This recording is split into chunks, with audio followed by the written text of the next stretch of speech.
অর্থনৈতিক ইস্যু যেহেতু সরকারের কাছে বেশি গুরুত্ব পাচ্ছে, তাই চীন সফরটা অত্যন্ত জরুরি। এই বিবেচনায় সম্ভবত আগে চীন সফর হবে, তারপর ভারত সফর হবে।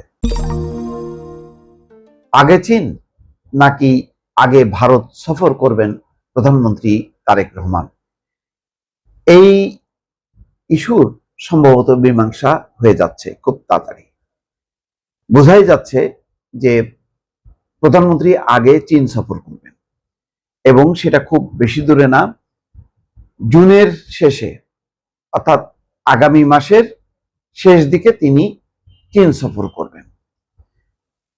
গুরুত্ব পাবে যেসব বিষয়ে তারও একটা তালিকা করা হয়েছে। এই বিষয়ে প্রথম আলো একটি বিশেষ রিপোর্ট পেশ করেছে এবং তার আগে বোঝা যাচ্ছিল যে পদ্মা ব্যারেজ যে প্রকল্পটা কয়েকদিন আগে অনুমোদন হয়েছে প্রায় 35,000 কোটি টাকা, এবং তিস্তা বহুমুখী প্রকল্প বা তিস্তা মহাপরিকল্পনা, তিস্তা ব্যারেজ সহ এই দুই গুরুত্বপূর্ণ প্রকল্পে চীন অংশ নিতে চায়।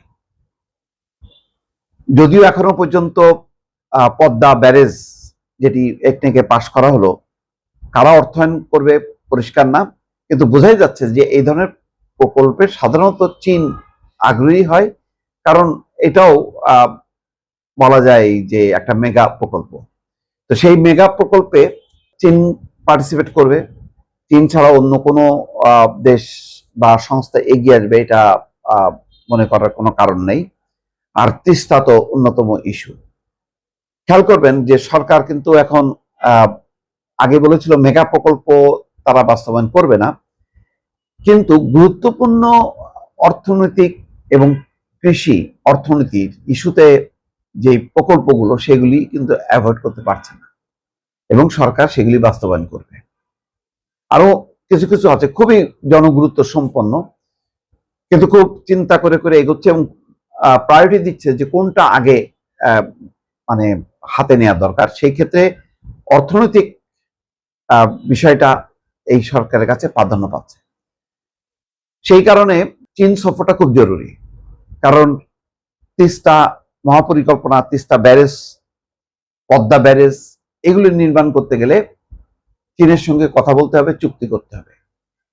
সুতরাং চীনের প্রায়োরিটি বেশি।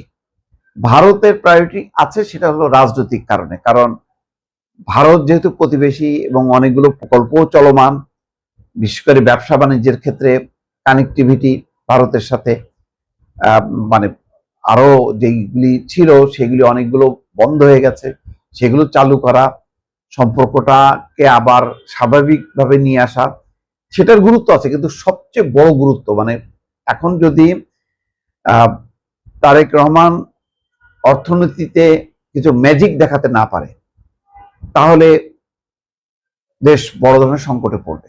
এমনিতেই ইনফ্লেশন বাড়ছে, প্রচুর ঘাটতি দেখা যাচ্ছে। সুতরাং দ্রুত গতিতে এখন অর্থনৈতিক অগ্রগতি, কর্মসংস্থান এই বিষয়গুলো নিয়ে তারেক রহমান এবং তার সরকার যথেষ্ট চিন্তিত এবং এই ব্যাপারে কিভাবে অগ্রসর হওয়া যায় তা নিয়ে চিন্তা করছে। সেই প্রেক্ষিতে দেখা যাচ্ছে যে অন্তত অর্থনৈতিক ইস্যুটা যদি যেহেতু সরকারের কাছে বেশি গুরুত্ব পাচ্ছে, তাই চীন সফরটা অত্যন্ত জরুরি। এই বিবেচনায় সম্ভবত আগে চীন সফর হবে, তারপর ভারত সফর হবে। বলা হচ্ছে যে মানে অল্প 2 দিনের সফর, তিনি যেদিন যাবেন পৌঁছানোর একই দিনে চীনের প্রেসিডেন্ট শি জিনপিং এবং প্রধানমন্ত্রী লি কিয়াং এর সঙ্গে বৈঠক করতে পারেন। 2 দিনের সফর হবেন এবং তার একটা মোটামুটি বোঝা যাচ্ছে যে বিষয়গুলো নিয়ে গুরুত্ব পাবে বলা হচ্ছে। সেখানে আছে যে বাণিজ্য বিনিয়োগ বাড়ানো, বিশেষ করে চীনা শিল্প স্থানান্তর, অর্থনৈতিক অঞ্চল চালু করা, তিস্তা মহাপরিকল্পনা, মংলা বন্দরের আধুনিকায়ন এবং গুয়াংজু চট্টগ্রাম, সাংহাই চট্টগ্রাম সরাসরি ফ্লাইট চালুর বিষয়ে আলোচনায় থাকবে। তো আশা করা যায় যে খুব দ্রুতই তারেক রহমানের সফরসূচির একটা ঘোষণা দেবে।